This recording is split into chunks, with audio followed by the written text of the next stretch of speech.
Close your eyes and imagine waking. Before dawn in a world without paved highways or GPS, without a wallet of crisp banknotes or a hot meal waiting at the end of the road.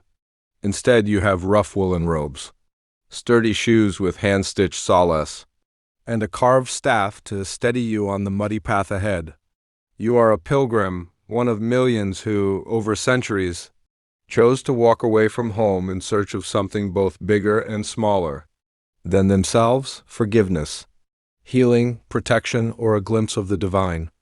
It is the 13th century, and the air at dawn is cold against your cheeks. You rise from the straw pallet. You share with other travelers in a wayside inn, really just a barn with a leaky roof and a few chickens scratching in the dirt outside. You roll up your blanket, nod it over your shoulder, and touch the small lead badge pinned to your hat, a scallop shell, the symbol of St. James, whose shrine at Santiago de Compostela lies many hundreds of leagues away, far beyond the mountains and forests you have yet to cross. This, the medieval pilgrimage, was both a spiritual act and an exercise in sheer endurance. It was said that each blister on your heel washed away a sin. Each mile walked brought your soul closer to heaven's gate. Kings and peasants alike took to the roads. A noble might ride a fine palfrey, guarded by hired men-at-arms, with a retinue of squires to pitch tents and cook meals. But the common pilgrim, more often than not, walked, sometimes barefoot to prove their devotion, sometimes in patched shoes that wore through faster than they could be mended. The roads themselves were no friend to the faithful. Roman routes still lay like bones across Europe. Ancient stones that once bore legionaries and imperial couriers now rattled the carts of merchants and bruised the feet of humble pilgrims. Forest tracks were worse, muddy, rutted, hemmed in by brambles. Rivers had to be forded or crossed on creaking ferries. And mountain passes could turn deadly with sudden storms. Bandits lurked at crossroads and forest bends, drawn by the knowledge that pilgrims, while poor in coin, often carried tokens or donations meant for the shrines. Silver pennies saved for years, rings given up as offerings, or relics of their local saints to trade or present at the cathedral. For this reason, many pilgrims banded together in small groups. Strangers linked by the fragile trust that faith or simple necessity inspired. To help them, an entire network of hospitality grew up along the great routes. Monasteries maintained hospitia, guest houses where pilgrims could rest for a night, share a rough stew, and wash their feet. Local towns built almshouses and pilgrim hostels. Some charged a small fee, others asked only for prayers. In the larger stops, the road was alive with languages, Latin prayers mixed with local dialects, the harsh twang of a Breton farmer chatting with an English carpenter, both trying to figure out the safest bridge across a flooded river. You might meet pilgrims of every stripe, the blind man tapping his staff on the stones, the mother carrying a sick child in the hope that St. Thomas or St. James might grant a cure, the hardened penitent who had committed some crime, murder, theft, or adultery, and now walked under the weight of his own remorse. Some bore letters of safe conduct from church authorities, proving their vow and requesting protection. Others wore simple badges, the scallop shell for Compostela, a palm frond for Jerusalem, or the keys of St. Peter for Rome. Meals on the road were simple, if they came at all. A piece of dark rye bread, a hunk of cheese if you were lucky, perhaps a flask of watered wine. In towns, you might find taverns that catered to pilgrims, rowdy, smoky places where rumors of the road ahead passed like coins from hand to hand. The bridge at Pont Saint-Esprit is washed out. The pass at Roncesvalles is clear for now, but watch for snow. Blisters were a constant companion. Medieval texts and herbals offer recipes for salves made of goose fat, honey or mashed comfrey leaves, meant to soothe cracked skin and keep infection at bay. But few pilgrims could afford such luxuries. Instead, they walked on, sandals flapping, feet wrapped in strips of linen, the ache in their bones becoming as familiar as the weight of the pack on their shoulders. And yet, for all its discomfort, the road was not just suffering.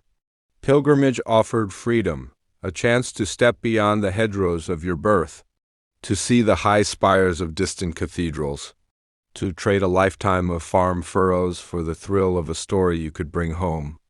A peasant who might never have traveled more than 10 miles from his village could find himself standing before the jeweled shrine of St. Cuthbert in Durham, or gazing at the gleaming relics of St. Foy at Conques, candles flickering like stars in the perfumed dark. At the great shrines, the faithful might leave wax effigies, tiny models of a leg, an arm, or a heart shaped to match the ailment they hoped to heal. They might buy blessed badges to prove they had come all this way, cheap tin or lead, stamped with saints and sacred symbols, pinned to hats or cloaks. These pilgrim badges were passports of a sort, testaments to a journey's hardship and a soul's intent.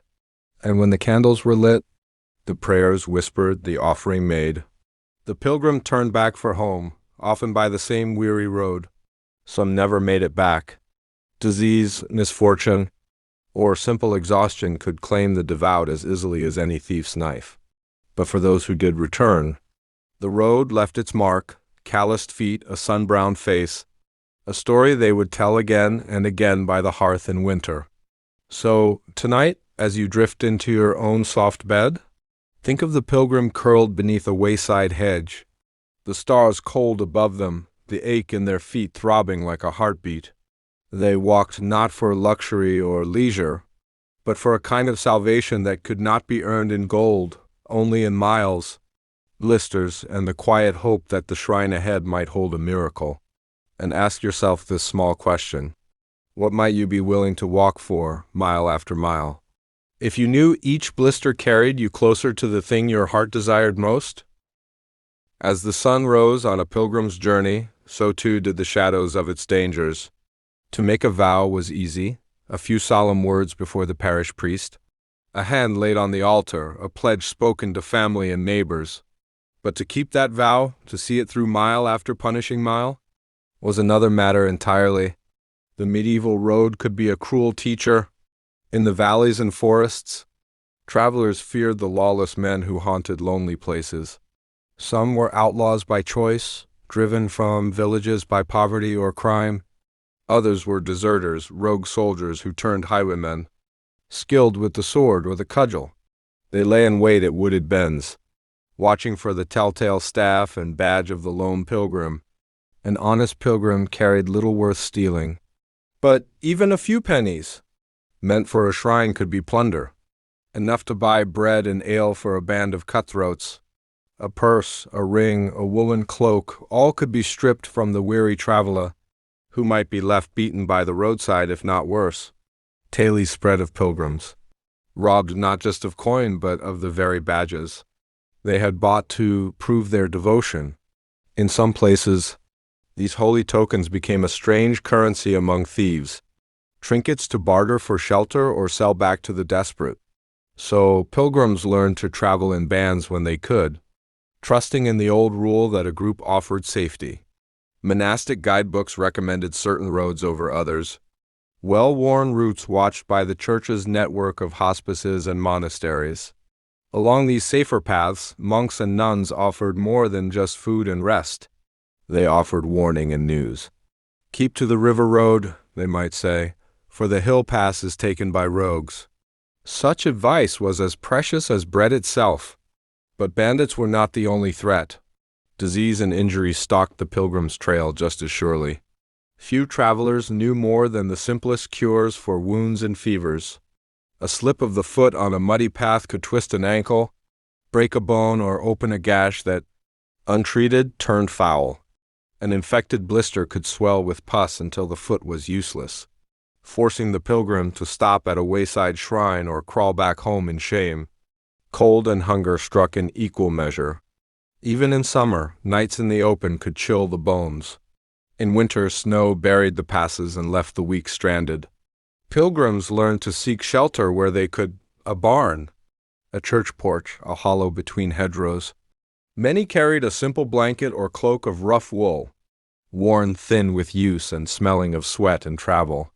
Food was always a worry.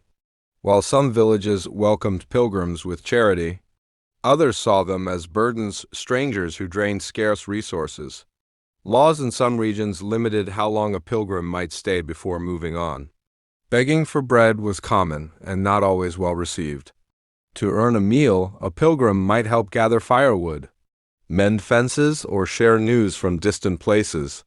Tales of miracles and relics fetched more than coin in a time, when the line between the sacred and the everyday blurred like ink on damp parchment. The wealthier pilgrims, knights, fulfilling penance for sins committed in war, or noblewomen, seeking the healing of a saint, often rode horses and brought servants. They slept under canvas pavilions guarded by squires, but even they were not immune to the road's trials. A heavy rain could wash out a wagon. A lame horse could halt an entire caravan. Plague or dysentery could strike as surely as a brigand's knife. Yet in spite of these dangers, the roads thrived with pilgrims.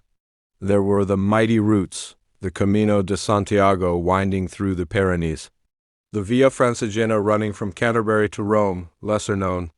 Paths crisscrossed local regions, leading to shrines of local saints. St. Cuthbert in Durham, St. Edmund in Bury, the bones of St. Swithin at Winchester. Every road had its landmarks.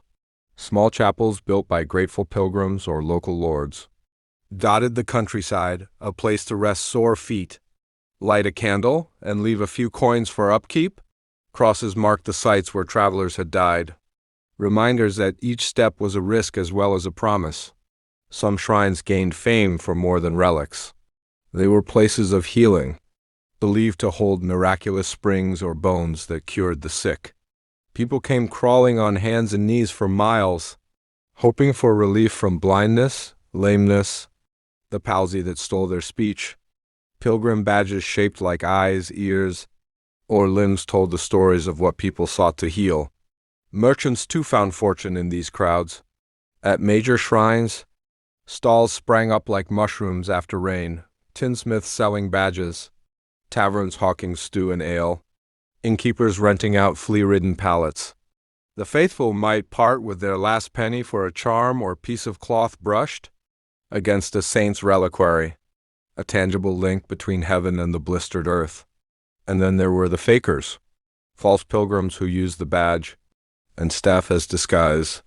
A beggar could claim the right to charity, spinning tales of a distant shrine he never meant to reach. In some towns, laws were passed to keep such rogues moving along. After all, the road was meant for souls who truly sought redemption, not for those who preyed on the good will of the faithful. But for every trickster there were 100 true pilgrims.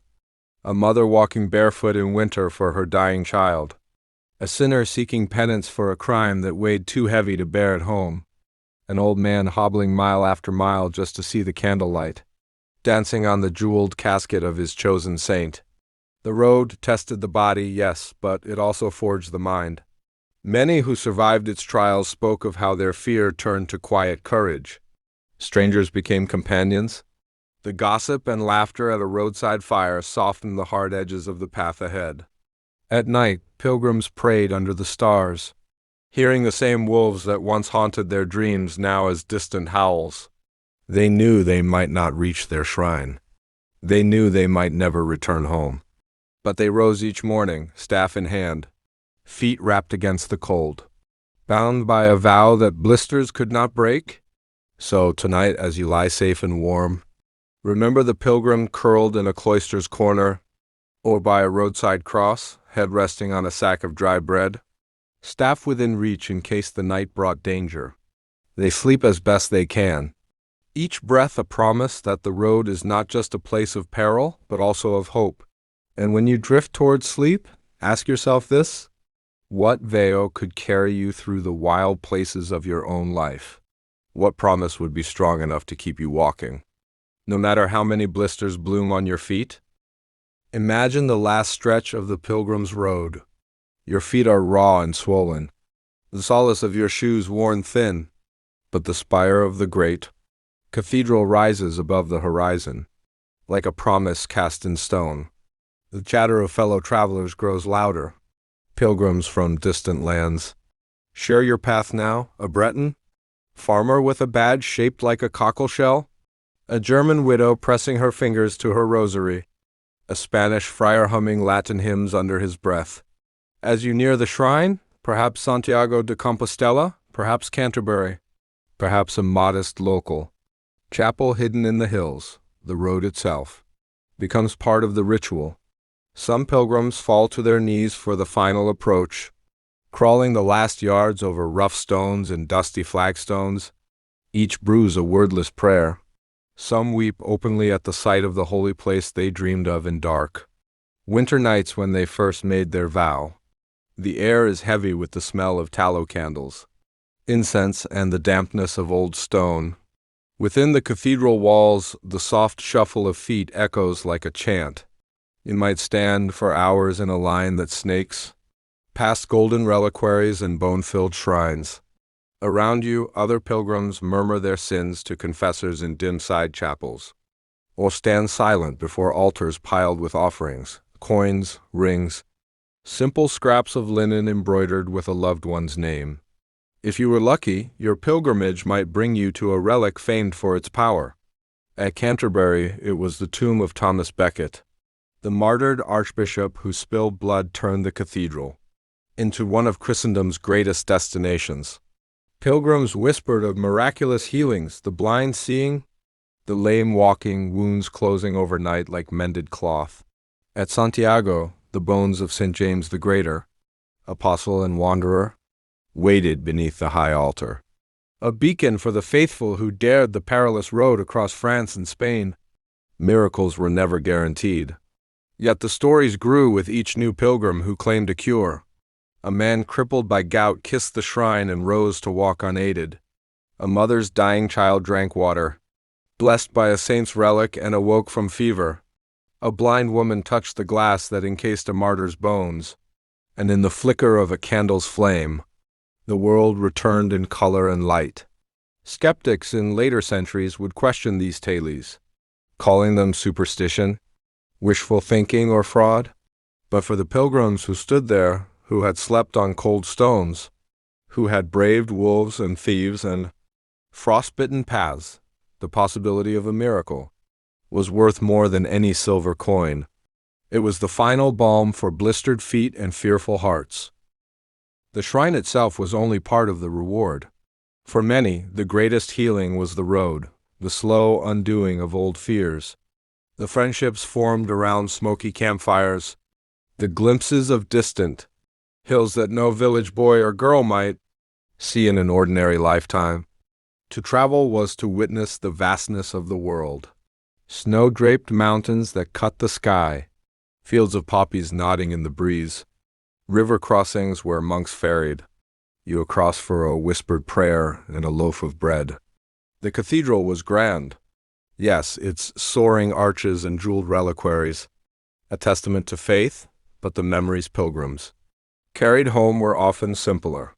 A kind word from a stranger on a muddy road, a loaf shared under a hedge during a sudden storm, the laughter that rose from blistered lips as companions teased each other about sore feet and snoring in the night.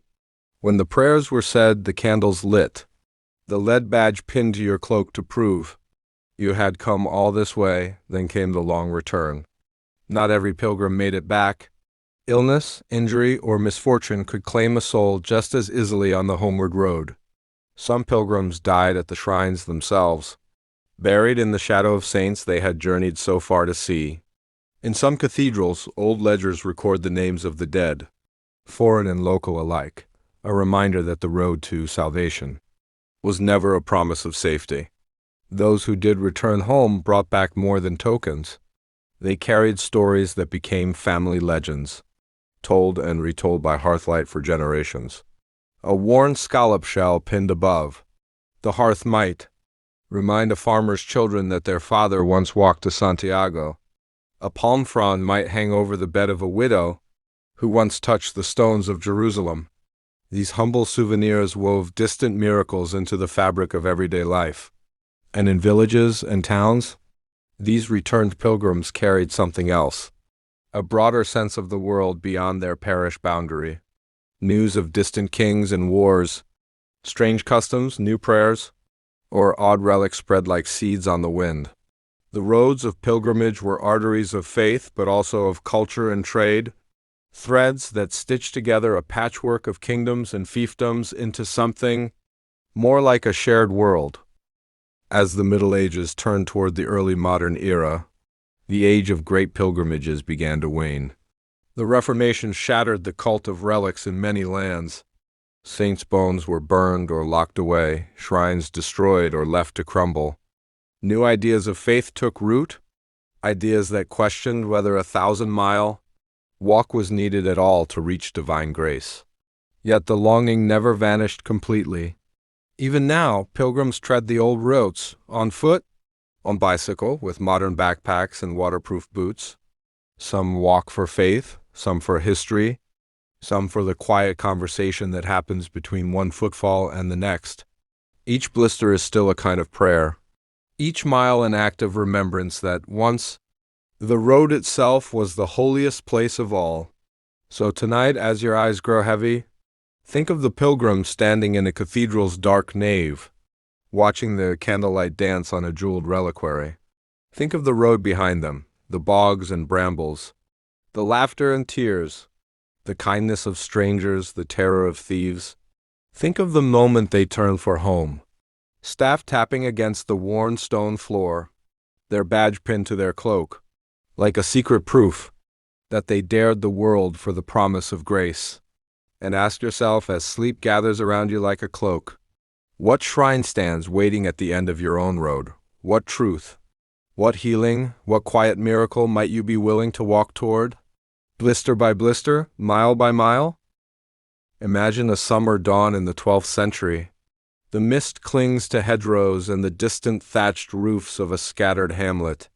Somewhere at the edge of a small clearing stands a cluster of dome-shaped baskets, straw skeps, the simplest houses for bees.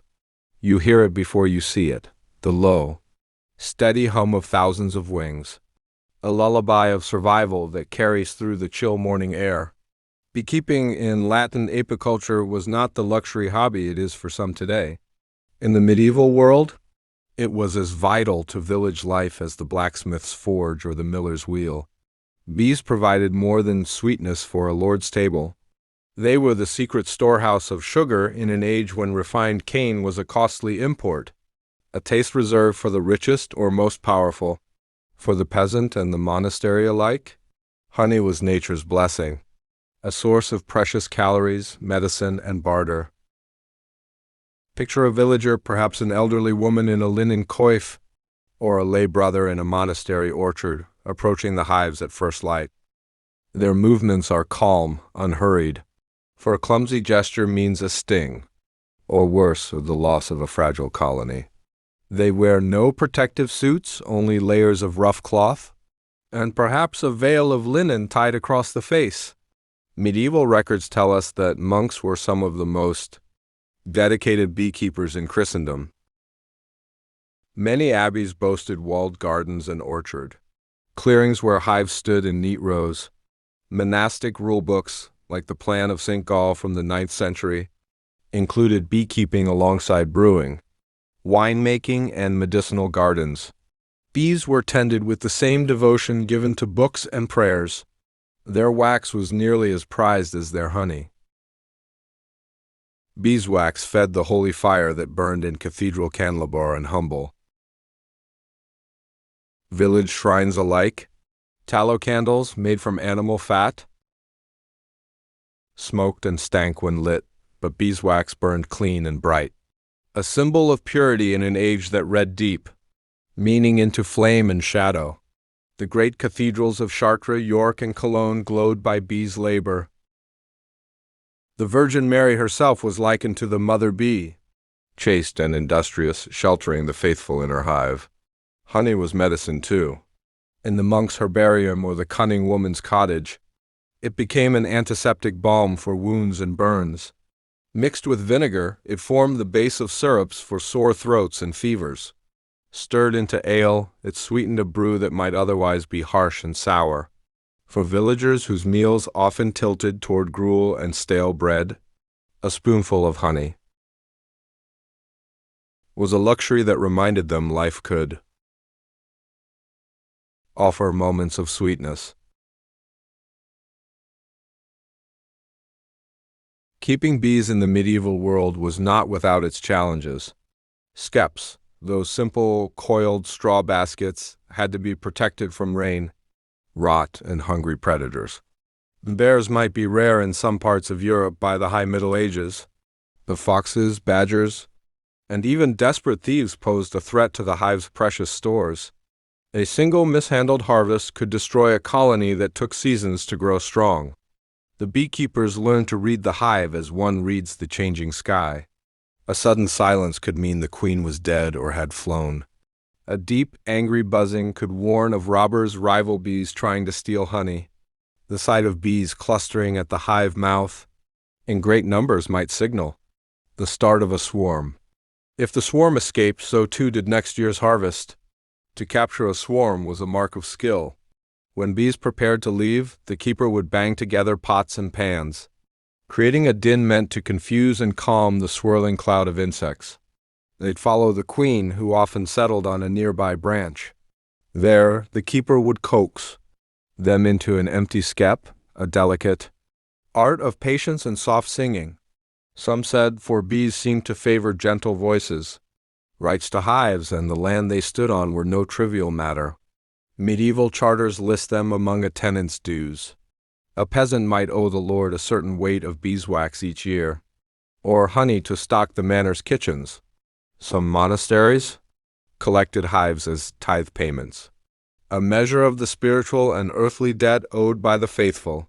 Trade in honey and wax linked even the smallest hamlet to wider markets. A barrel of honey could travel by cart or boat to distant fairs, where it was sold to apothecaries, bakers, or brewers.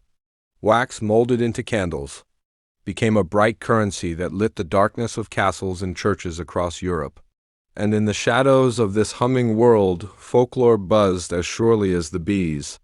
In some places, it was believed that bees must be told when a keeper died, else they would sicken or flee.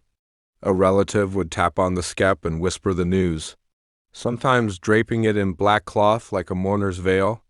If the bees stayed, it was a sign of blessing. If they swarmed away, it was seen as an omen of more sorrow to come.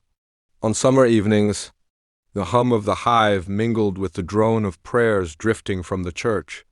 Life in the Middle Ages was harsh and short for many, but the bees were a small hedge against hunger, a source of sweetness when so much of the world was bitter.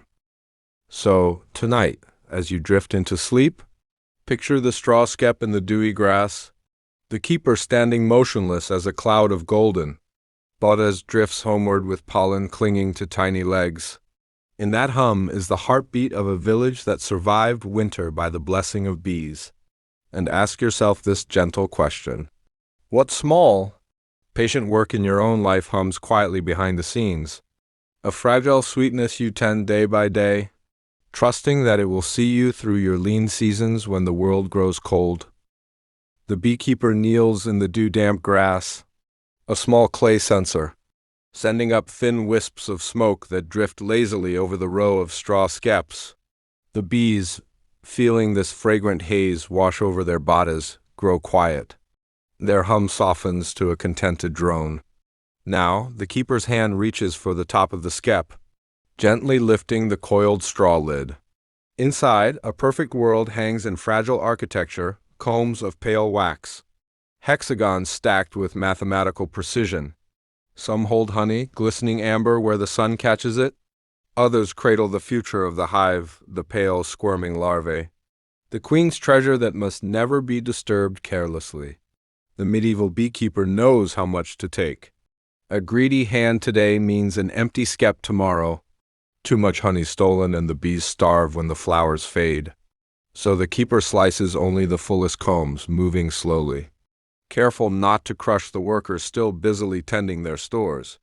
Some of the wax will be rendered for candles. The honey will be strained through linen, poured into clay jars, sealed with wax and stored in a cool pantry to last through the hungry months. A portion goes straight to the Lord's manor as rent or tithe.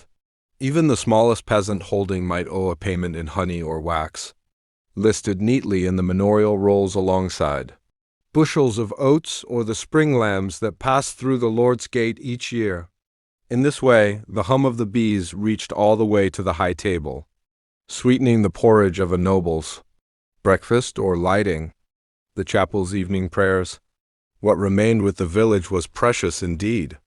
On feast days, the local alewife might use a little honey to brew braggot, a sweet, spiced ale that lifted spirits when the air turned sharp with autumn. At the monastery, monks mixed honey with crushed herbs to make salves for wounds and sores, or to coat the throat of a coughing child. Some honey was sold at the nearest market fair, the coins spent on salt, iron tools, or wool to mend the fraying cloaks that held out the winter wings. And so the beekeeper's small labor was woven into every life, the bright candles burning on the altar, the sweet treat that made a peasant's wedding day richer, the healing draught that soothed the ache of a festering wound. It was a fragile arrangement, for hives could fail without warning. A harsh winter might kill the queen. A rainy summer might keep the bees from foraging enough nectar to build their combs. Illness could sweep through a village's hives as surely as it did its people. Beekeepers learned to divide healthy colonies when times were good, coaxing a swarm into an empty skep with soft words and a steady hand. Some villages even kept a communal orchard or meadow, planting flowering herbs like thyme and borage to lure the bees home when the fields lay bare. There was a delicate etiquette to all this. If a swarm settled in your neighbor's orchard, who owned it? Local customs varied. In some places, the beekeeper who tended the parent hive had the first claim. In others, the finder might keep it if the swarm rested on his land. Disputes were not unheard of, and old manorial court rolls sometimes record villagers arguing over beer rights with all the passion of a boundary feud. Yet there was also a deep reverence. Across Europe, folk believed bees were almost otherworldly, creatures that crossed unseen borders. Some whispered that they carried messages to the spirit realm, ferrying the souls of the departed. This belief gave rise to the old custom of telling the bees. When a beekeeper died, a family member would approach the hives and tap gently on each skep, murmuring the sad news, "Your master is dead." If the bees were not told, it was said they would abandon the hive or refuse to produce honey the next season. In some villages, bees were given scraps from the funeral feast. A bit of bread dipped in ale, laid at the hive entrance, was an offering and a sign of respect. There are stories, half memory, half legend, of mourners swearing they heard the bees hum, a mournful tune after the death of a kind keeper. The bees, for their part, were indifferent to the grief of humans. They lived by the rhythm of the flowers, the scent of the orchard, the warmth of the sun that coaxed them from their straw walls to gather nectar, one golden legful at a time. And so the keeper's year turned with the hive. Spring brought the watching and the tending, the careful splitting of colonies when the queen grew restless. Summer meant the hum grew louder, the skeps heavy with comb. Autumn brought the careful harvest, always with an eye to the dark months ahead. Winter, that was a time of quiet prayer, hoping that the warmth of the clustered bees inside their straw walls would see them through to the first bloom of snowdrops again. In this way, beekeeping was both work and ritual. It asked for patience, for a gentle hand, for trust that the fragile world inside the skep would endure. And in return, it gave sweetness and light, small blessings that made the rough days of a medieval life bearable. So, tonight, as you drift toward sleep, imagine that ancient meadow once more. See the keeper standing motionless in the morning mist, listening to the hush that follows a fresh harvest. Picture the heavy combs wrapped in linen, the clay jars sealed with wax, the candles lined up on the chapel's altar to burn through the long winter nights. And ask yourself, what careful tending do you offer the world around you? What fragile hive do you guard with steady hands, trusting that its quiet hum will one day fill the dark with sweetness and light? There was a delicate etiquette to all this. If a swarm settled in your neighbor's orchard, who owned it?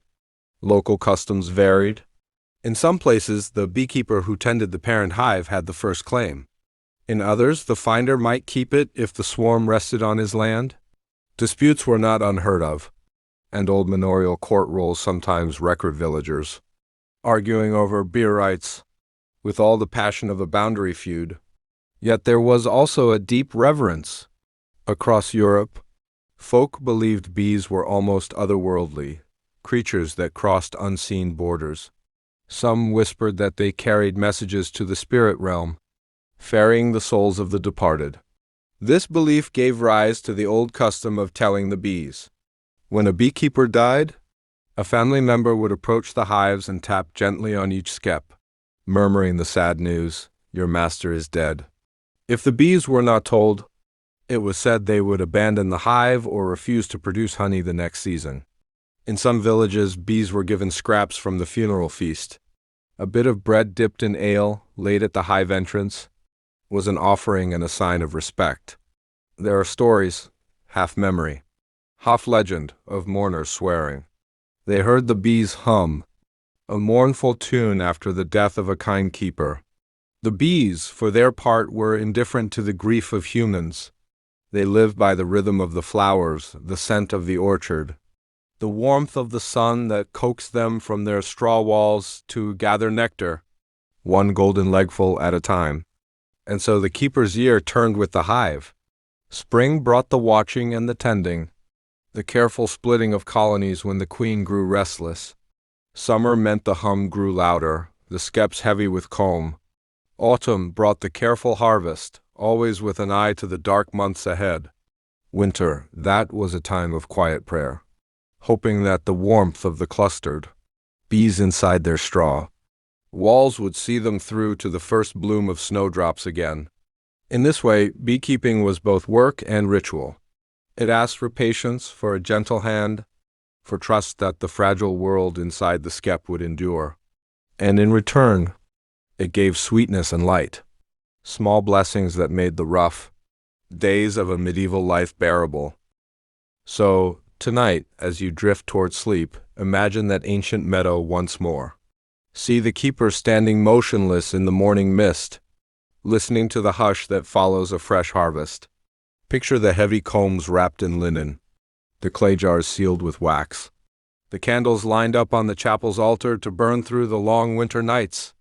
And ask yourself, what careful tending do you offer the world around you? What fragile hive do you guard with steady hands, trusting that its quiet hum will one day fill the dark with sweetness and light?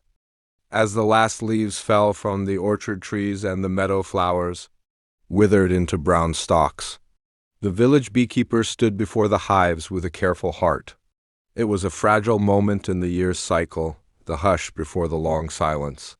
If the bees were to survive the winter, they needed enough honey sealed away in the combs. And so the final act of the season was not to take, but to leave behind. In the low stone cottages scattered around the village, life grew hard when the first frost painted the fields. For many households, winter was a time of gnawing hunger, cold hearths, and the constant worry that the stored grain would not last until the spring. But amid these lean days, the bees' harvest offered hope, sweet jars of honey for feasts, and fasting days alike, and beeswax candles that brought light into the longest nights. Picture the beekeeper now, scraping the last scraps of comb from the knife's blade into a clay pot, pouring strained honey through linen stretched over a barrel's rim.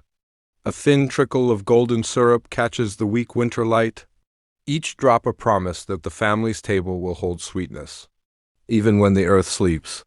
But perhaps more valuable still was the wax. In an age before kerosene lamps or electric bulbs, the only true light after sunset came from the hearth fire or from flame. Tallow candles made from animal fat were smoky and stinking, prone to flicker and sputter. But beeswax candles burned with a clear, steady flame that smelled faintly of flowers and summer fields. In a great cathedral, a single beeswax candle might cost more than a peasant could earn in a month. Monasteries and churches prized this light above all, believing its purity honored the Virgin and the saints, whose relics glowed behind the altar screen. The wax from village skeps found its way into these holy places, sometimes molded into thick tapers that burned for hours during midnight vigils and feast day masses. Yet even humble villagers prized a beeswax taper if they could spare one. On Christmas Eve, a single candle might burn in a tiny cottage window, its small flame pushing back the shadows of the cold that pressed against the thatched walls. Mothers told their children that the Virgin's blessing rested on a household that offered beeswax light to the Christ child's birth. Through the deep winter, the hive itself was left alone. There were no blooms to gather nectar from, no warmth to coax the workers into the air. Instead, the colony huddled together, a living ball around their queen. They beat their wings to keep warm, the soft vibration a secret heartbeat inside the straw walls. A careless keeper might poke at the skep to check for life, but the wise knew better. Any disturbance could break that fragile cluster and doom the hive. In some villages, it was believed that the bees must be blessed before winter's harshest nights.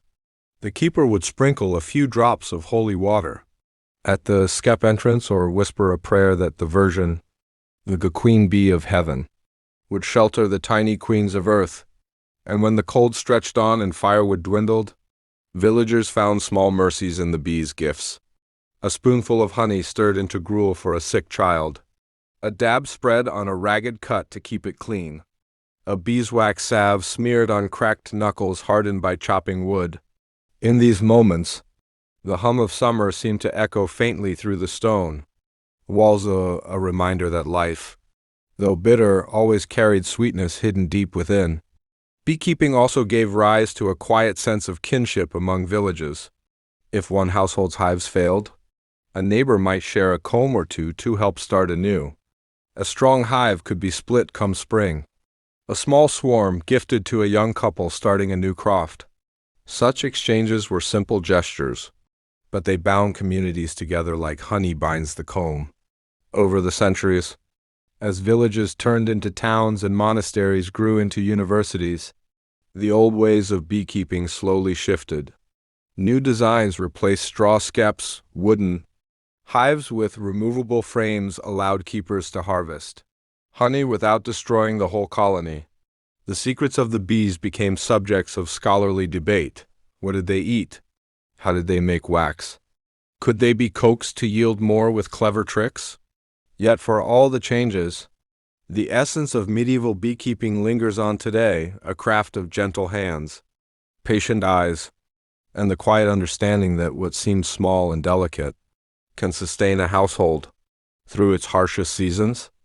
So, tonight, as you drift deeper into the warmth of your bed, think of that winter hive hidden beneath layers of straw and snow. Imagine the slow hum that never quite dies, even when frost silvers the orchard branches. Picture the single beeswax candle flickering on a rough wooden table, its flame dancing like a tiny star, holding the darkness at bay. And ask yourself, as sleep settles in, what small light do you carry forward through your own cold seasons?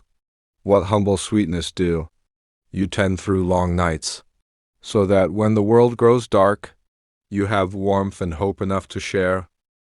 Imagine standing on the bank of a medieval stream at first light. Mist drifts above the reeds. Birds call from the hedgerow, and there, scattered along the edge of the water, are the figures of the village washwomen. Their skirts are kilted up to their knees, feet bare against the stones, and their voices carry across the rippling current quiet gossip, snippets of prayers, the occasional burst of laughter that breaks the dawn's hush. Laundry, to most of us today, is a humdrum chore done behind closed doors, a machine humming in the background of a tidy home. But in the medieval world, washing was a communal ritual that reached far beyond soap and water. It was part survival, part labor, and part the invisible stitching that held communities together. The medieval peasant household was built around wool and linen. A family might own only 2 or 3 sets of clothes at most. Coarse woolen tunics for warmth, linen shirts and shifts against the skin, perhaps a sturdy cloak for the winter road. These garments were not thrown away when they grew soiled. They were precious investments in warmth and dignity. and they were expected to endure year after year. To keep them wearable, the washwomen came to the riverside. Often this was women's work, but not exclusively. Young boys might help, and the wealthiest households employed male laundry servants for heavy loads. But it was the women, wives, daughters, widows, who made the banks of the village stream a place of clatter and chatter, of steam rising from buckets of hot water carried down from hearths, of linen slapped and wrung with practiced strength. Soap as we know it today was a luxury. Village laundresses worked with what they had. Soft soap made from animal fat and wood ash. Buckets of lye water, or in wealthier regions, imported soap from Marseille or Castile. Some places used stale urine kept in clay pots behind the cottage, which, when mixed with water, acted as a natural cleanser and bleaching agent. As foul as it sounds, it was effective, and when rinsed away in the river's steady current, it left behind no trace but cleaner cloth. There were rules, spoken and unspoken, about who washed where. Some streams had designated spots, marked by worn stones where generations of women had knelt. In larger towns, washhouses or lavoirs appeared, low stone buildings with slanted floors, channels to divert the water, and racks to spread the heavy sheets. A thriving washhouse might be run by an enterprising woman who charged a fee for the privilege of clean water and a patch of stone on which to scrub. But for the poorest, the banks of a free-flowing stream or a shallow ford did just as well. The water carried away the dirt and waste, but it also carried stories, gossip about whose child was sick, who had run off with a soldier, whose fields looked poorly planted that year. Secrets clung to the banks like soap scum in the reeds. For the washwomen, these hours spent knee-deep in icy water were both backbreaking labor and a brief escape from the confines of cottage walls. Children played nearby. Older girls learned the tricks of the trade. How to slap woolen cloth to raise the nap. How to spot a weak seam before it split wide. A dropped garment that drifted away was more than an annoyance. It could mean shame for a family that couldn't easily replace what was lost. It was not just shirts and sheets that found their way to the wash. Woolen cloaks and blankets, linen bandages from the manor's sick room, the coarse smocks worn by field hands, all depended on the washwomen's toil. In some regions, fulling mills added another layer to this watery labor. Cloth, newly woven, needed to be beaten and shrunk to bind its fibers tight. Before the rise of water-powered mills, this was done by hand, workers trampling the wet cloth underfoot in large vats of lye water, their skin raw from hours of repetitive pounding. In this way, laundry was tied to the health of an entire local economy. A village known for good, clean cloth found better buyers at the market fair. Fleas, lice, and the sores they brought were held at bay, not eliminated, but managed by regular washing and airing in the sun. A bride's dowry, laid out in the best chamber for all to see, was judged by the whiteness of her linen, the neatness of her seams, the fresh scent of cloth that had been scoured clean at the river's edge. For the wealthy, there were laundresses whose arms and backs earned them wages and grudging respect. In great houses, laundry maids tended huge copper cauldrons set over open hearths. They stirred sheets with long wooden paddles, hauling steaming cloth to rinsing tubs and mangle stones. Monasteries employed lay brothers and servants to do the same, their cells lined with drying racks where white cowls and habits fluttered like flags of devotion. Even so, the humble village washwoman, bending over a stream, remained at the heart of this hidden economy.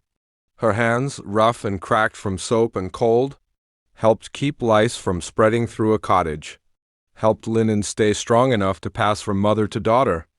She made possible the clean bandage that wrapped a knight's wound, the spotless altar cloth that framed the Eucharist at Sunday Mass.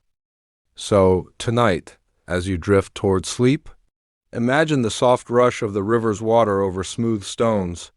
Picture the washwomen, sleeves pushed high, backs bent in unison as they slap linen on the stones, each thud a heartbeat echoing down the centuries. The village hums behind them. unaware that in these daily labors lie the hidden threads that bind a community together, not with banners or swords, but with soap, water, and the patience of women's work. And as your eyes grow heavy, ask yourself this: what small, steady labor do you pour into the stream of your own life? What quiet, unseen work keeps the fabric of your world clean and strong, though no one but you hears the slap of cloth on stone? When the first rays of sunlight broke through the mist, the day's real work had only just begun. In a town fortunate enough to have a lavoir or washhouse, women arrived one by one, baskets balanced on hips, sleeves pushed high before they'd even stepped onto the damp stone floor. The air inside smelled of wet linen, wood smoke from the nearby cottages, and the faint, sharp tang of soap and lye. Though some villagers still preferred the open banks of the river, the washhouse offered shelter, a steady flow of clean water, and the unspoken promise of community protection. Here, no lone laundress had to worry about rough youths or the prying eyes of a jealous neighbor. The thick walls kept out the wind and gave the washwomen space to talk, and talk they did. To wash was to share news. A lavoir could be as influential as any village well, tavern, or market square. Here, secrets soaked into the stone as surely as soap scum and the splash of river water. The miller's wife might whisper her fears about the coming harvest. The reeve sister might grumble about unfair taxes or tithes. The landlord's servant girl might mutter a tale about her master's debts or an affair hidden behind the manor's thick oak doors. No village bailiff or steward could match the washwomen for the breadth of their knowledge.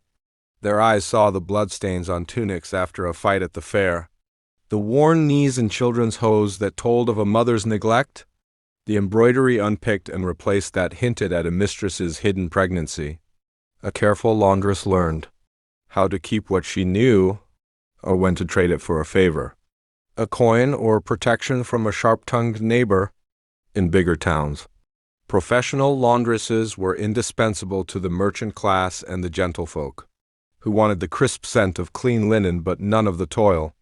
Wealthy households might hire full-time laundry maids, but even then, bulk washing often went to the local blanchesses.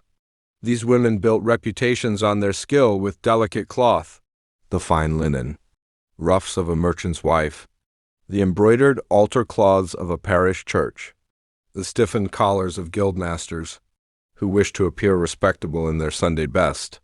They charged by the piece or by the weight, each bundle carefully noted in a ledger, a record as binding as any contract.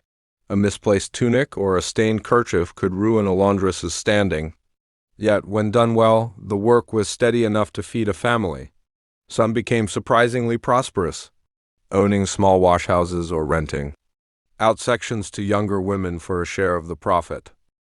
Their influence didn't end with soap and water. In cities like Paris or London, laundresses sometimes wielded soft power that alarmed local officials. They knew which husbands crept from one bed to another. They overheard confessions that could embarrass a lord or break a betrothal. When unrest simmered, rumors often rippled first through the washhouses, then out into the streets, like ripples from a dropped stone.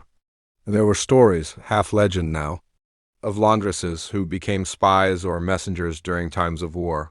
Who better to slip unnoticed through city gates, carrying coated scraps hidden in bundles of soiled cloth? The washwomen's baskets were never stopped by guards. For who would wish to sort through dirty linen in search of sedition? Yet for all their secrets and gossip, the heart of the washhouse remained practical. It kept people healthy.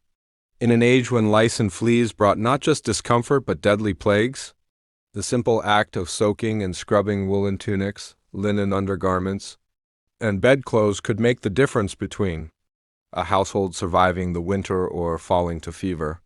And behind every well-kept cloak and crisp collar lay hours of harsh labor. The work was relentless. Heavy woolen cloth soaked up water.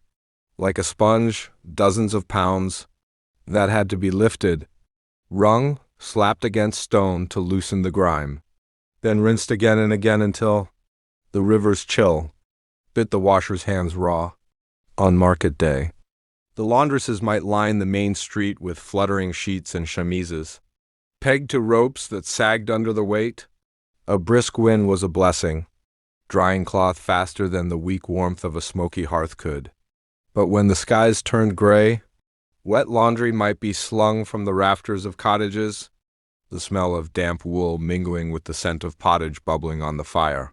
This cycle, soak, scrub, wring, dry, was more than just a chore. It was a source of quiet power for women, whose lives otherwise offered few chances for earning or bargaining. The coins paid for fresh soap or bread when the larder grew thin.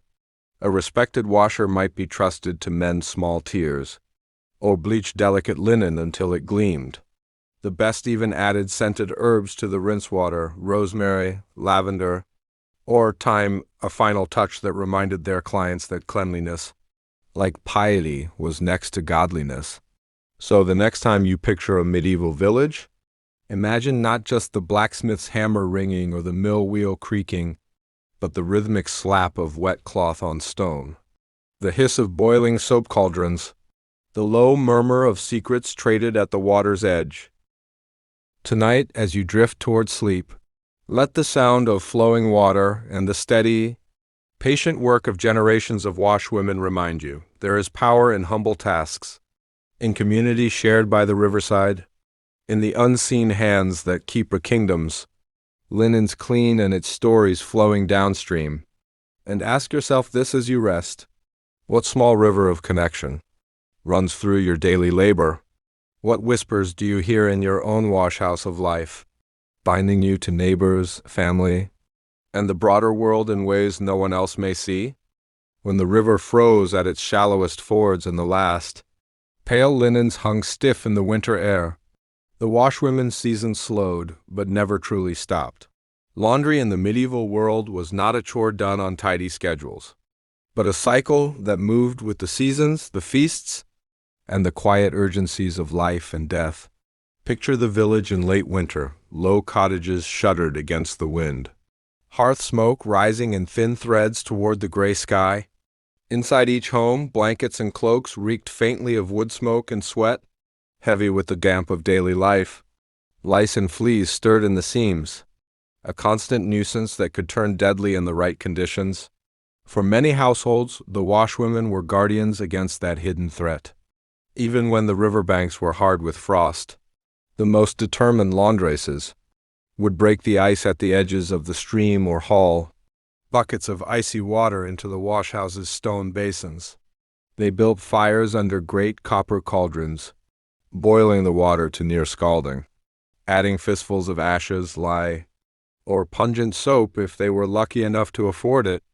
Into that bubbling brew went the heavy wool cloaks, the linen sheets, the swaddling cloths that wrapped infants on cold nights.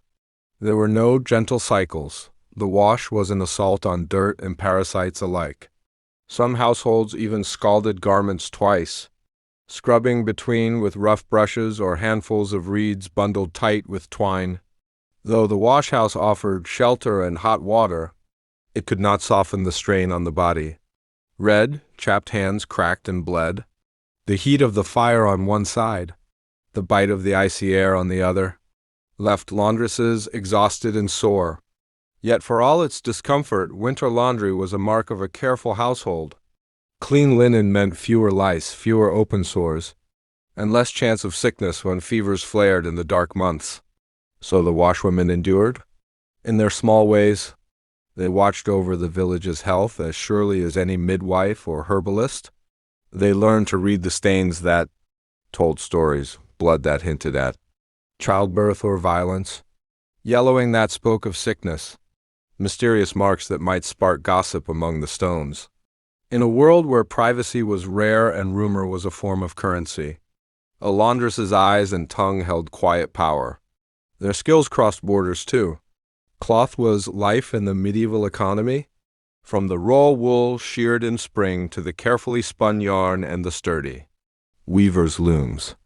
Once woven, that fabric still needed finishing, fulling to bind the fibers, bleaching to whiten it for fine undergarments, scouring to keep it sweet-smelling. Laundresses were sometimes paid to prepare new cloth for sale, beating and washing it until it shone under the market stall's shade. A length of woolen broadcloth, brushed bright and free of dirt, fetched far better coin than a bolt left dull and rough. In towns where guilds ruled the trades, laundresses formed informal networks of their own. They might barter secrets for soap, trade extra time at the washhouse for bread or ale, or share news that helped their families avoid trouble with local bailiffs. Though their work was humble, their place was central. The social fabric they maintained was as real as the linen sheets they scrubbed clean, and beyond the simple fact of cleanliness, laundry carried deep cultural weight. From the white chemises laid out in a bride's dowry chest to the fresh shrouds wrapped around the dead, clean cloth marked life's milestones.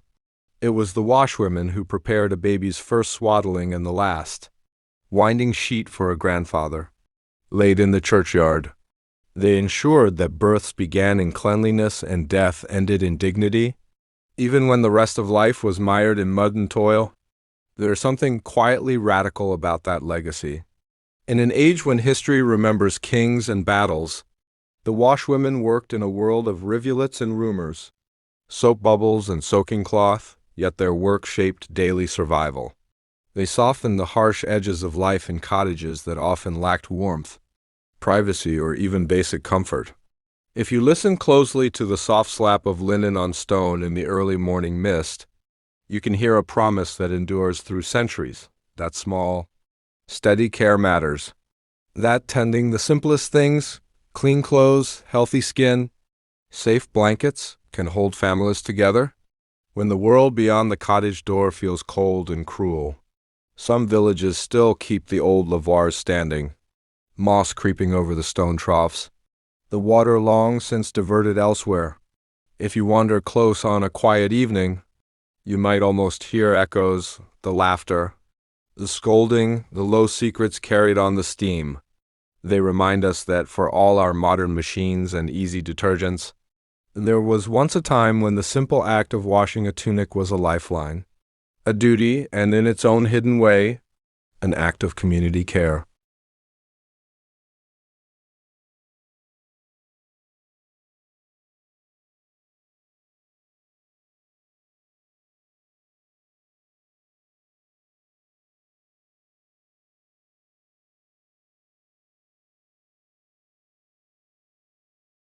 Close your eyes and imagine the cobbled streets of a medieval town at midnight.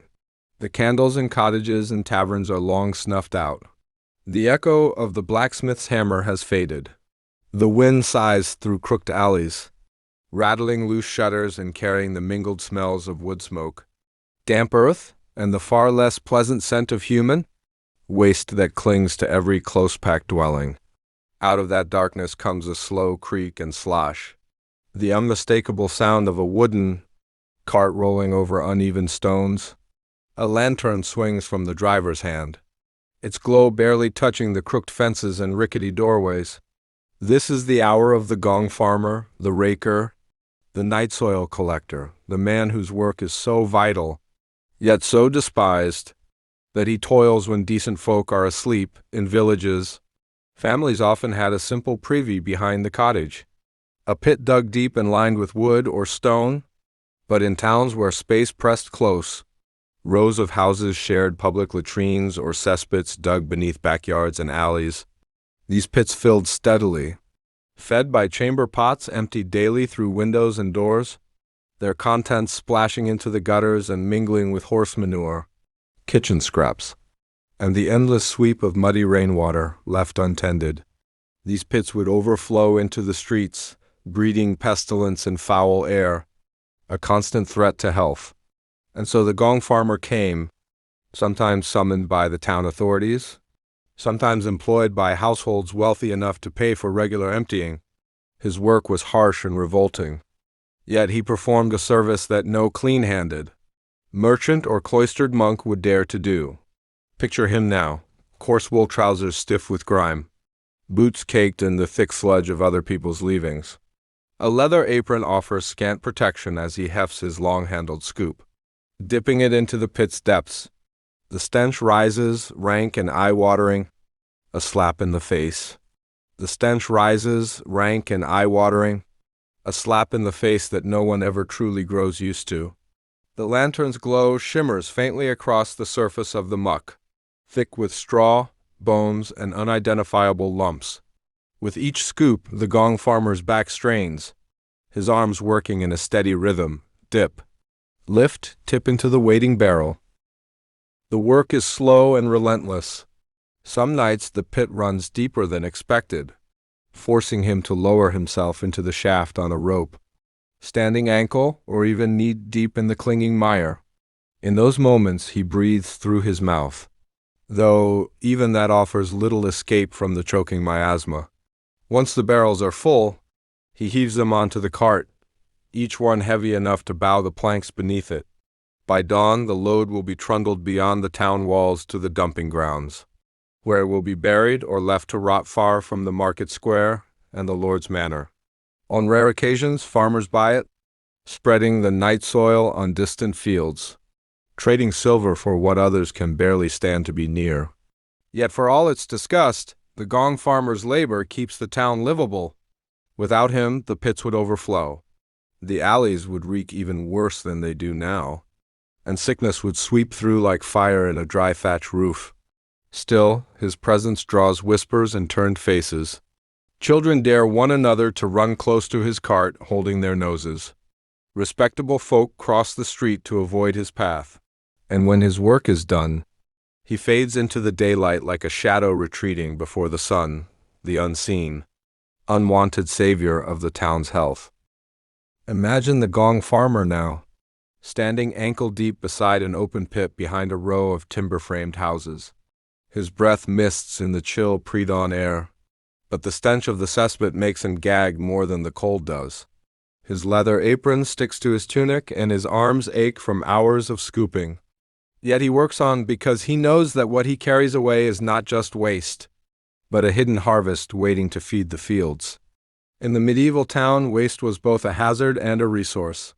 The cesspits and privies filled constantly, but the soil around them, poor from centuries of trampling and building, desperately needed the nutrients that lay rotting beneath the streets. Without this cycle of removal and reuse, crops would wither, gardens would yield nothing, and the town's food supply would shrink even as its population grew. Once the night's scooping was done, the gong farmer hauled his barrels to the edge of town, some towns designated dumping grounds, foul-smelling commons, known as lastels or muck heaps. But the most resourceful collectors didn't just dump and run. They sold their night soil to farmers waiting beyond the town walls, who bought it by the cartload to spread across their fields. This was no simple favor. Good manure, whether from livestock or privy pits, was vital for medieval agriculture. It added nitrogen and organic matter back into exhausted soil, helping heavy clay break apart, binding sandy earth, and restoring the balance that centuries of constant planting slowly stole away. The process, however, was far from straightforward. Fresh night soil was too hot, too caustic to be spread directly onto fields. If farmers dumped it onto growing crops, it could scorch roots and ruin the yield. So it had to be left to rot further, mixed with straw, leaves, or stable sweepings to mellow its potency. In village corners and on the edges of market gardens, heaps of rotting filth steamed gently under their blankets of straw, the pungent smell announcing that next season's bounty was brewing, however unpleasantly. Many city folk looked down on the gong farmers and night soil men, calling them unclean and barring them from certain guilds, taverns, or churches, yet they depended on them all the same. A careless collector who let a pit overflow could spread deadly disease through a neighborhood. A dishonest one who dumped waste too close to town risked poisoning wells or flooding cellars. The balance between filth and fertility was fragile, and the best night soil collectors guarded it fiercely. Some towns tried to regulate this hidden economy. Royal charters and local ordinances laid out where waste could be dumped, who could do the dumping, and when it should be hauled away. In London, gong farmers often worked, under cover of darkness to avoid the complaints of householders, and to keep the city's filth out of sight.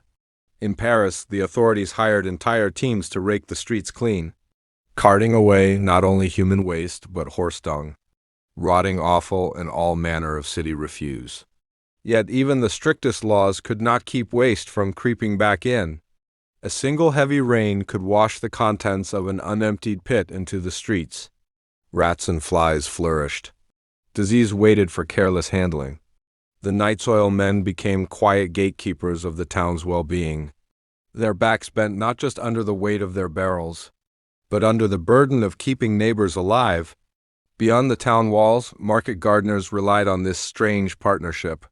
The fresh produce they grew, cabbages, onions, herbs, and root vegetables, fed Thedon's folk, who would never think to thank the man who had helped grow them. The carrots on a merchant's table, the cabbages in a cook's pot, the leeks simmering in a monk's stew, all owed a quiet debt to the muck scraped from privy pits in the dead of night. It was an invisible chain of labor, the filth of the streets becoming the fertility of the fields, the stench of decay transforming into the scent of baking bread and roasting meat. The gong farmer, despised in the daylight, was in truth a link in the great, unbroken cycle of life and death that kept the medieval town alive. And so, while the noble and merchant counted coins, and the priest counted souls, the gong farmer counted only his scoops, his barrels, and the miles to the far edge of town. When his work was done, the streets would seem cleaner, the air less foul, though few noticed why. His cart would creak back through the gates empty, leaving behind the unseen promise of next year's harvest, buried in dark furrows beneath an open sky. From filth to fertility, from waste to bread, his trade was as humble as it was essential, and his work would never end so long as people ate, drank, and lived close together. Picture the last stretch of the night soil collector's journey. The town's crooked lanes fade behind him as dawn begins to break. His cart creaks along the rutted track, wooden wheels sloshing through puddles, each one carrying barrels of waste that slop and reek beneath rough lids. Ahead, the open fields lie waiting, earth that has fed the town for generations, yet needs this unwelcome gift to stay alive. Farmers stand at the field's edge, sleeves rolled, pitchforks ready. They nod at the gong farmer. They do not embrace him, nor do they shrink away. They know well enough that the stink that clings to his clothes today will feed their cabbages, barley, and beans in the coming months. So they pay him what they can, a few pennies for each cartload, and set to work, shoveling the foul mix into shallow pits and trenches. Long before the word compost became fashionable, the medieval farmer understood that waste must be transformed before the land would accept it. Too fresh, too raw, and it would burn the roots and choke the life from the tender shoots, but left to rot with straw, stable sweepings, or fallen leaves, it mellowed into something precious, a natural potion that returned to the earth what countless harvests had stripped away. In this hidden bargain lay the humble genius of medieval survival. Everything had its place in the cycle. The turnips pulled from the soil would feed the villagers through winter. The inedible scraps returned to the pig trough or the midden. The pig's dung added to the compost pile. The chamber pots emptied into cesspits gave the final boost that turned barren soil into rich tilth again. Nothing was wasted for long.